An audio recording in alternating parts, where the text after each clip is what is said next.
얼마 전에 마음 공부의 방법에 대한 동영상을 올린 적이 있는데 그것과 연결되는 내용으로서 인공지능의 에티카라는 책의 머릿말이나 총론에 해당하는 부분이라 볼 수 있겠습니다. 저번 영상에서는 마음을 분화된 영역과 분화되지 않은 영역이 이루는 하이브리드 구조라고 이야기했었는데 이것을 보다 세분화해서 본다면 이성, 감정, 그리고 참나 영역의 3층 레이어 구조로 볼 수 있겠습니다. 초당본 신구도에서 무극은 자발적 대칭성 깨짐 현상에 의해서 태극으로 진행합니다. 그것은 무극의 본성이자 본질인 것으로서 중심으로부터 멀어져서 분화하는 원심력이 발생하게 됨과 동시에 대칭성 보존 법칙에 의해서 구심력 또한 함께 발생합니다. 이러한 힘들이 균형을 이루는 가운데 회전, 사이클 운동이 일어나며 그것은 어트랙터의 형태로 나타날 수 있습니다. 이성, 감정, 참나의 세 개의 레이어를 이렇게 그려볼 때 감정은 어트랙터의 특징을 나타내며 정신이 신체를 제어하는 데 대한 레버 역할을 합니다. 데카르트는 이렇게 힘을 증폭시키는 역할을 손과 선이 한다고 본 반면에 스피노자는 감정이 한다고 보았는데 현재의 뇌과학적 지식에 의하면 스피노자의 이론이 옳았다고 보여집니다.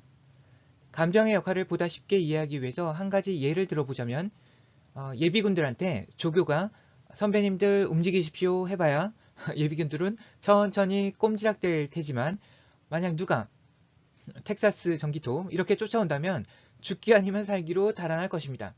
공포라는 감정이 신체의 움직임에 힘과 에너지를 실어줄 수 있다는 것입니다. 감정은 어트랙터의 특징을 지니고 극에서 극으로 통합니다.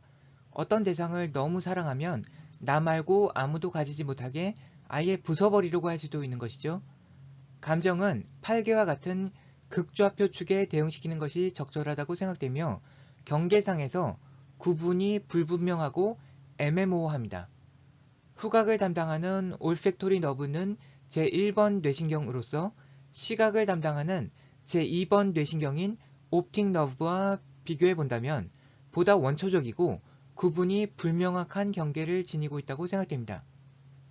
보는 것이 믿는 것이란 말이 있듯이 시각이 명확하고 구체적인 이성의 특징을 가졌다면 냄새 맡는 것은 느끼는 것에 가까우며 불분명하고 애매모호한 감정의 특징을 가지고 있는 것입니다. 영화 기생충에서 냄새는 선을 넘는데 이 역시 감정이 가지는 특징에 해당한다고 볼 수 있습니다.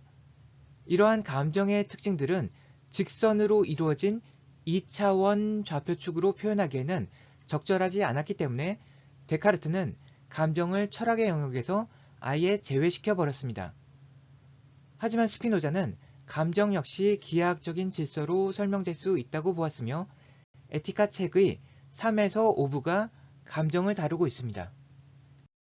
유교는 마음 공부의 방법으로 극기 복례를 중시하였는데 맨 위층에 초점을 맞춘 것이라고 볼 수 있습니다.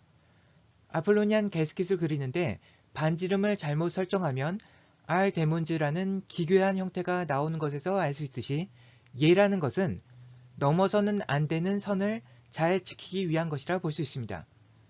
이 부분의 질서도를 증가시켜서 규칙적으로 배열시킴으로써 결정화를 이루게 되면 불투명도가 감소하게 됩니다. 그렇게 되면 본성에 해당하는 맨 아래의 레이어가 쉽게 드러나게 되는 것입니다. 여기서는 검정색으로 원을 그렸기 때문에 원을 분화시켜 나가면 나갈수록 전체의 불투명도가 증가하는 것처럼 보이지만 그것은 보다 투명해 보이도록 색깔이나 채도를 바꾸면 쉽게 해결되는 문제입니다.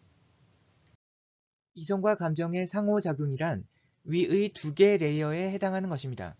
먼저 각 레이어의 역할을 살펴보자면 이성은 감정을 침묵시키는 역할을 하고 감정은 신체를 보다 효율적으로 제어하기 위한 수단으로서 욕구, 욕망을 포함합니다. 그리고 마지막 레이어는 참나, 신성의 영역입니다. 일반적으로 이성과 감정의 레이어는 서로 음적인 관계를 가집니다. 조선시대 사단 칠정론 논쟁은 이 두 레이어가 어떤 관계를 가지는가에 대한 부분을 다뤘으며 그 내용들은 인공지능의 개성을 어떻게 만들어내는가에 대한 부분으로 활용될 수 있을 것으로 생각됩니다. 서로 다른 학설에 따라 작동하는 모델들을 만든 다음에 비교해보면 될 일입니다. 모든 사람들이 자신이 원하는 욕구, 욕망을 충족시키기 위해서 노력하는 것은 잘못된 일이 아니지만 충돌이 일어날 경우에는 선을 지키는 것이 필요하고 유교에서 예는 형식적인 선을 규정하는 반면에 중은 내용적인 선을 의미하는 것으로 해석할 수 있습니다. 유교뿐 아니라 동서양의 마음 공부 방법론을 모두 이 구도에서 이해할 수 있습니다. 유교는 이미 설명한 바와 같은데 극기 복례의 방식으로 이 레이어를 분화시키는 방법은 나 자신의 마음 수양에만 적용되는 것이 아니라 사회 질서를 바로잡고 나라를 다스리는 데에도 동일한 방식으로 일관성 있게 적용되는 것입니다. 도교는 감정의 레이어에 초점을 맞추어서 에너지를 제어하는 것을 수련의 주된 방법론으로 삼으며 에너지를 낭비하지 않고 정을 보존한 다음에 그것을 압축하여 액체 개념의 정을 고체 개념인 단으로 질적 변화를 시키고자 합니다. 그런데 이것은 고도로 압축된 에너지 결정체이기 때문에 폭발력을 지녀서 잘 제어하지 못하면 때로는 오히려 화를 입기도 합니다. 불교에서는 신의 레이어를 맨 앞으로 가져옴으로써 단박에 깨달음을 이루는 방법이 있고 세 개의 레이어 각각은 반야, 선정, 보시바라밀에 대응한다고도 볼 수 있습니다. 왜 이 세 개의 레이어가 반야, 선정, 보시에 대응하는지는 기독교를 통해서 보면 보다 쉽게 이해할 수 있는데 기독교에서는 우리에게 생명을 주신 하나님 아버지에 대한 사랑과 감사의 마음을 가지는 것을 중시합니다. 그것은 감정 차원에 적용되는 것입니다. 이 세상에서 아무리 마음에 안 드는 것이 있더라도 생명을 주신 것의 가치와 비교해 본다면 모두 다 감내해 낼 수 있을 것입니다. 예수님은 모세의 10계명을 두 개의 계율로 요약하셨는데 하나님에 대한 사랑은 감정 차원이므로 선정바라밀, 이웃에 대한 사랑은 하나님 안에서 모두가 하나인 차원에서 나오는 것이므로 보시바라밀에 해당한다고 볼 수 있습니다. 이와 같이 기독교의 마음 공부 방법론은 이 두 차원에 초점을 맞춘 것인데 스피노자는 이 차원까지 포함해서 세 개의 레이어가 함께 작용하는 완전체를 이야기했다가 이단으로 몰린 것이라 볼 수 있습니다.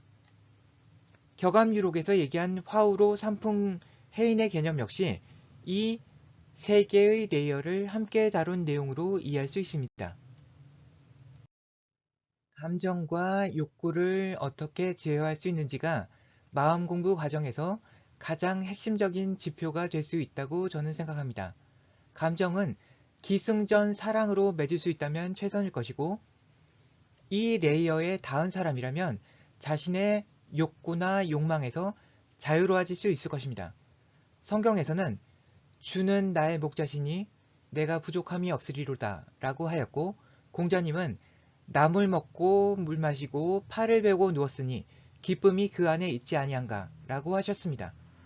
디오게네스는 알렉산더 대왕이 모든 원하는 걸 이루어주겠다고 했지만 바라는 거라고는 자신이 일광욕하는 햇빛을 가리지 말아달라는 것 뿐이었습니다. 앞서 얘기한 마음 공부 방법론 중에서 어떤 방법을 사용했건 간에 이 레이어의 완전한 대칭성을 얻지 못했다면 끝이 없는 욕구와 욕망으로부터 자유로워질 수 없을 것입니다.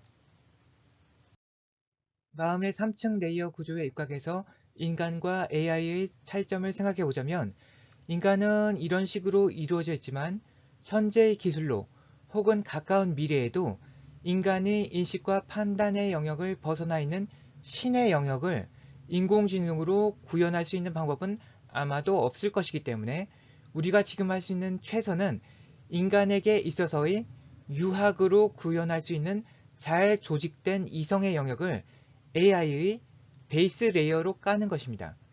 그 위에 스피노자의 이론을 바탕으로 감정의 레이어를 구현하고 인간의 이성을 대신하여 각종 머신러닝 기법의 레이어가 가장 상위의 레이어로 위치하게 만드는 것이 AI의 마음에 대한 합리적인 디자인이 될 수 있다고 생각합니다. 이렇게 본다면 인간이 기계에 비해서 차별화되고 우위를 가지는 부분도 명확하게 나타납니다. 기계에게는 없는 이 레이어를 가진 것이 인간이 기계와 차별화되는 점인 것입니다.